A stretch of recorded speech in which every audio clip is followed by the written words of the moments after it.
Hello, my name is Walter Wall, the elected district attorney from Mariposa County, California. This National Crime Victims' Rights Week, we join together to honor victims and survivors and those who serve them. Justice is at the heart of what we do here at the district attorney's office.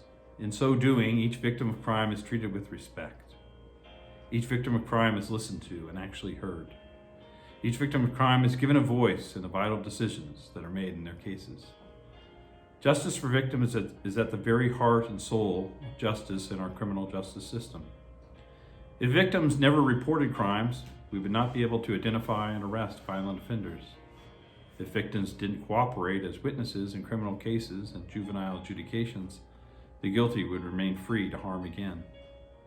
And if victims didn't bravely speak out about the devastating impact of crime on them and those they love, few of us would fully realize the domino effect of crime that affects each and every one of us. That those being injured and assaulted and murdered are our mothers and fathers, sons and daughters, sisters and brothers, neighbors and friends. One crime can have many victims.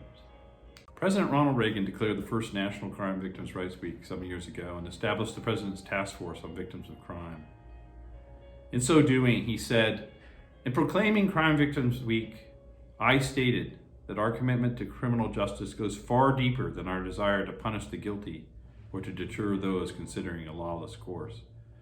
Our laws represent the collective moral voice of a free society, a voice that articulates our shared beliefs about the rules of civilized behaviors. Both the observance of Crime Victims' Rights Week and the creation of this task force are entirely consistent with the principles that lie at the heart of our nation's belief in freedom under the law." In the years since then, there have been hundreds of people in our nation who have been victimized by crime.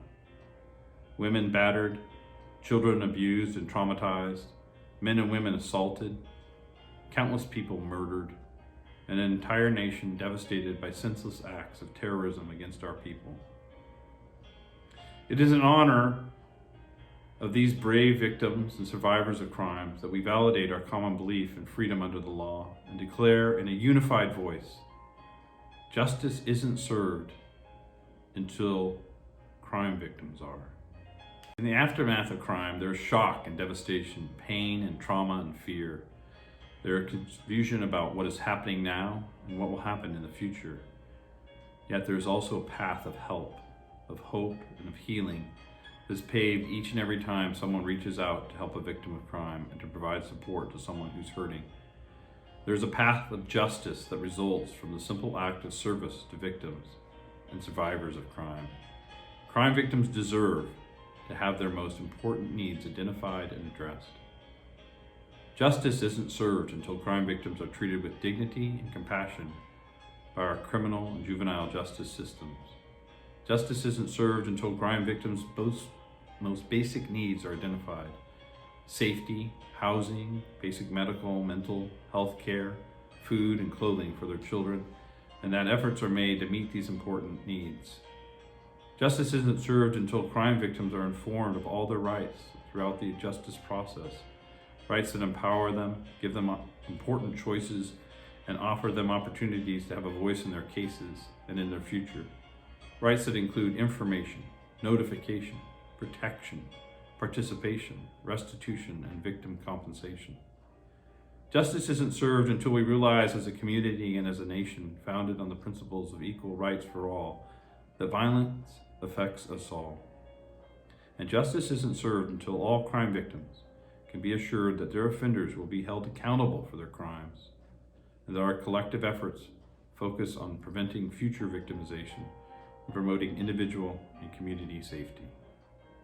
Every time we serve victims and survivors of crime, we are also serving justice. Service comes in many shapes and forms.